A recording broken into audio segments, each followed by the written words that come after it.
दुर साला, वेद के नाम पर ताल ठोकता है, बिलायती बोली में उपनिषद झाड़ता है। गंवई गंवार को ये डराते हैं मां। यह पंडितों की पंचायत है कि पागलों का मेला। ब्रह्म ब्रह्म चिल्लाते हैं, सूखा तर्क, नीरस बतकही। कितना रस है मां तेरे नाम में, और ये अभागे पोथी ज्ञान के गुमान में पानी पीट रहे हैं। इस घाट से मुझे दूर रख मां, तेरे छोड़ संसार में कितनी बड़ी तसल्ली है। रसे बशे राकेश मां। ठाकुर आर्त कंठ से मां को संबोधित कर रहे हैं।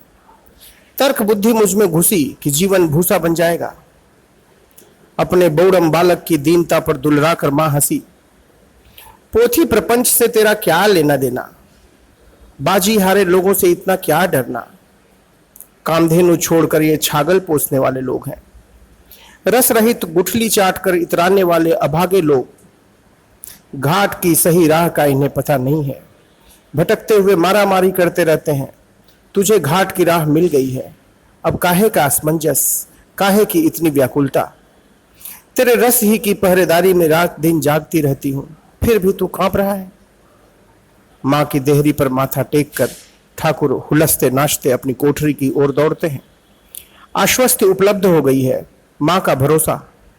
इतना बड़ा संबल कि विद्यासागर और शशधर पंडित की पंडिताई पर कटाक्ष करते निपट ब्राह्मण को संकोच नहीं होता।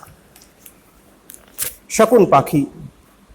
गिद्ध बैठता है गाछ के सबसे ऊपर, मगर सड़े मांस की तलाश में नजर नीचे गड़ी रहती है। बंकिम मुझे समझाता है कि आहार निद्रा मैथुन ही जीवन का चरम लक्ष्य है।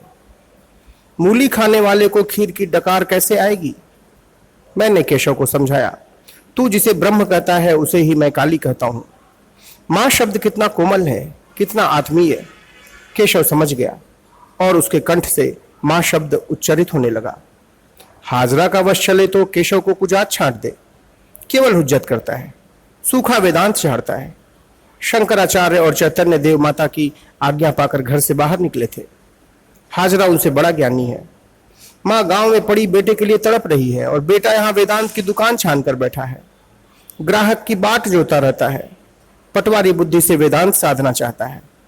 नरेन तक को फुसलाकर हमसे फोड़ने के लिए जाल रचता है। मेरा उपहास कर ज्ञान की बात मुझे समझाता है।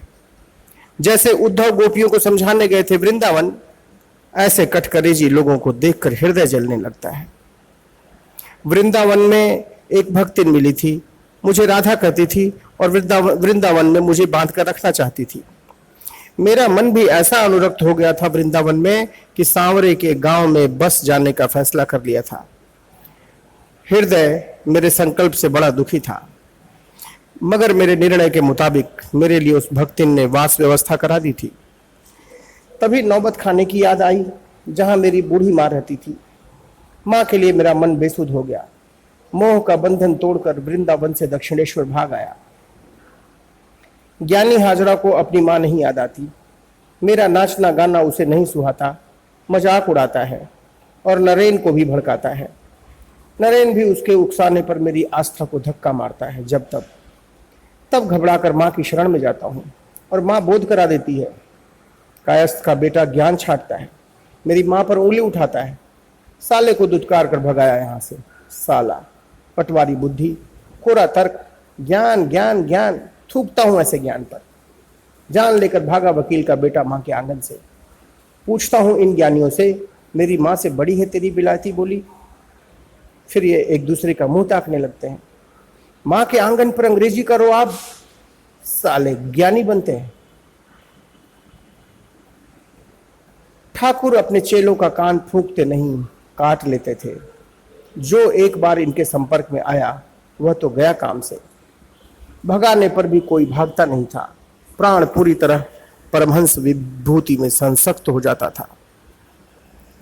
दारिद्र्य जर्जर परिवार के सहारे के लिए नरेन गली गली ठाव कुठाव भटक रहा था।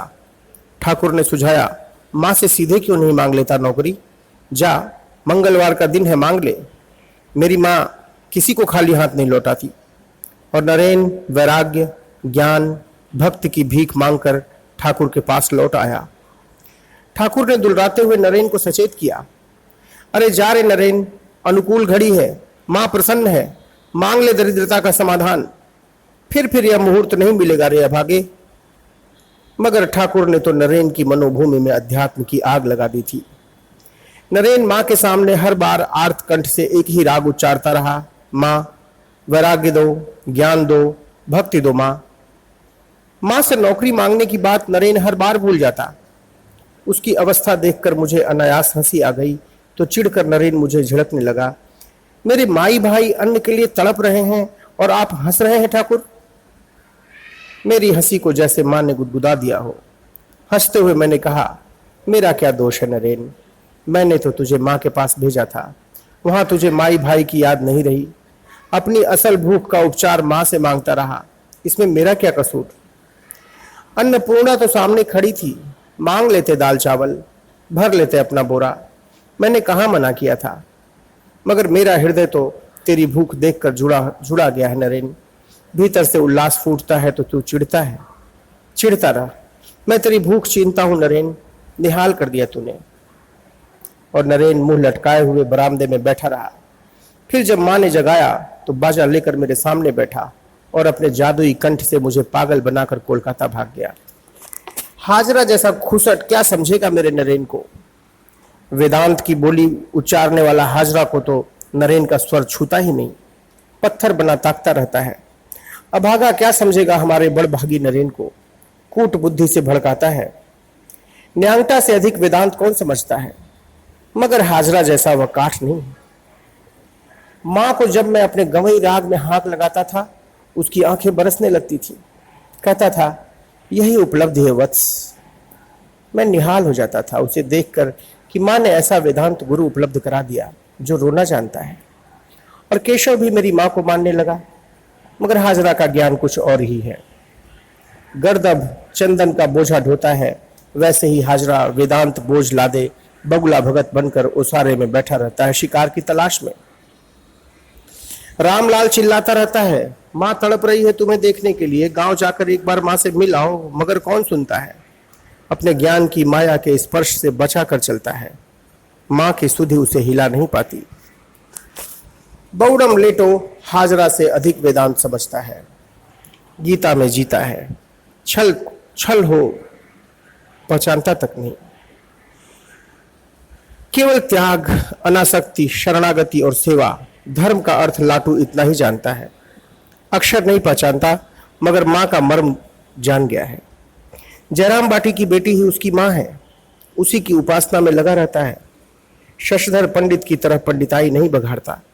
मैंने एक दिन चटर्जी बाड़ी में टोका शशधर को, बिना आदेश के भागवत पर, गीता पर प्रवचन दोगे तो दरिद्र हो जाओगे, इसलिए पंडित सावधान।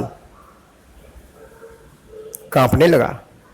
संस्कार की सलाई पर काठी मार दी थी। अब दौड़े दौड़े यहां आ जाता है। गिरीश बहुत गरियाता था।